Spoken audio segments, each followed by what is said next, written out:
السلام عليكم ورحمة الله وبركاته. ازيكم عاملين ايه؟ يا رب تكونوا كلكم بخير. النهاردة برد على فيديو لأستاذنا صاحب قناة جاسر الأنور، وأعتقد إن ده اسم أخونا صاحب القناة. كان الفيديو موضوعه مصرية لا، بيتكلم طبعا عن مأساة تشريد المصريين وتسكين أجانب بدلهم، وهي فعلا مأساة بتتفاقم يوم بعد يوم. ويا رب الحكومة المصرية توفق وتتدخل وتلاقي حل للمأساة دهيت. يا رب ارفع عن المصريين البلاء والغلاء، وعن العالم كله المآسي اللي بيمر بيها في هذه الأيام. المهم اللي لفت نظري بقى في الفيديو إن أخونا بيقول إيه؟ بيقول إن في أوروبا الناس بتعمل 2500 يورو، بيحوش منهم 1000 يورو. أنا بصراحة ذهلت جدا من هذا الكم المتتالي من الخرافات.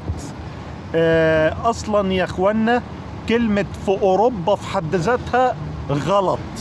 مفيش حاجة اسمها في أوروبا، في حاجة اسمها في مولدوفا، في أوكرانيا، في روسيا، في ألبانيا، في كوسوفا، في صربيا.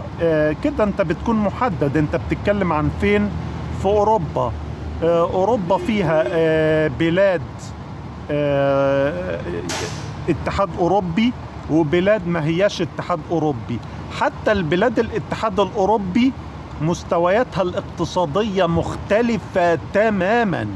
رومانيا غير ألمانيا، غير بلغاريا، غير النمسا، غير سويسرا، غير النرويج. مستويات اقتصادية مختلفة تماما، مع العلم ان النرويج وسويسرا ما هماش اتحاد اوروبي. ايوه انا فاهم دي، بس يعني عايز اقول ان حتى الاتحاد الاوروبي ما هم يعني بلدان مختلفة في مستويات المعيشة وفي المستوى الاقتصادي وفي مستوى الرعاية الطبية وفي كل حاجة. فما ينفعش تقول في أوروبا وما ينفعش حتى تقول في الاتحاد الأوروبي، لازم تكون محدد. فلو خدنا يا إخوة ألمانيا كمثال، بقول كمثال، الحد الأدنى للأجور فيها 12 يورو الساعة. يعني الأسبوع لو اشتغل فيه الشخص في ألمانيا 40 ساعة فبتتكلم عن 480 يورو الأسبوع. يعني بتتكلم عن حوالي 1900 وشوية يورو في الشهر. دول بعد الضرائب والخصومات بيصفصفوا لهم على حوالي 1300 وشوية يورو. طيب يعني مش 2500 يورو.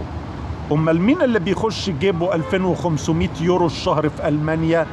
اللي هو المهندس متوسط الحال، المحاسب متوسط الحال، جايز قدام لما يبقى عنده خبرة اكتر يعمل فلوس اكتر شوية.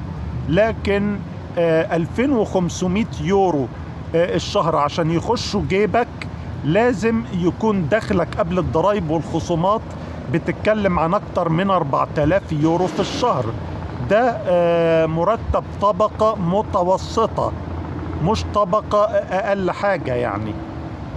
فلما تقول 2500 المواطن البني ادم في اوروبا بيعمل 2500 يورو في الشهر، انت هنا ما بتتكلمش عن شخص عادي، انت بتتكلم عن واحد خد من ألمانيا بكالوريوس الهندسة واشتغل بيه فعمل له 4000 يورو في الشهر. بعد 5 سنين خبرة على الأقل صفصفوا لهم على 2500 يورو الشهر.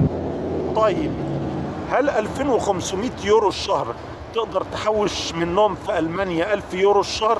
هقول لك طبعا بيخش فيها عوامل كتير زي مستوى المعيشة اللي انت هتعيشه.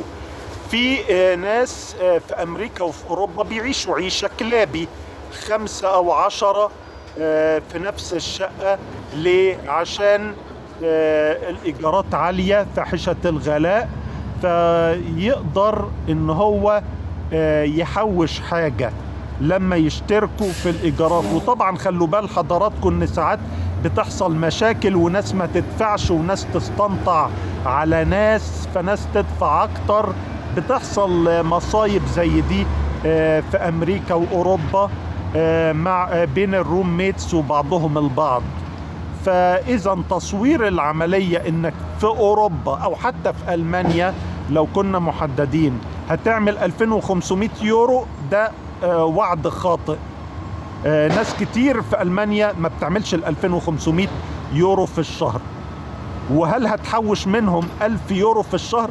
هقول لحضراتكم إن في أزمة سكن طاحنة في ألمانيا، وممكن ما تلاقيش سكن، ولو لقيت تلاقي الشقة في الأماكن اللي فيها عمل ب 2800 يورو في الشهر.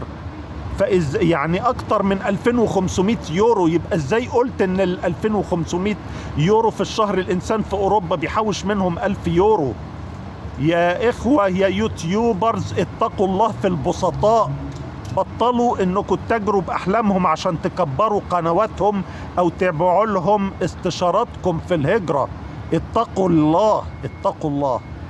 أشكركم على المشاهدة، والسلام عليكم ورحمة الله وبركاته.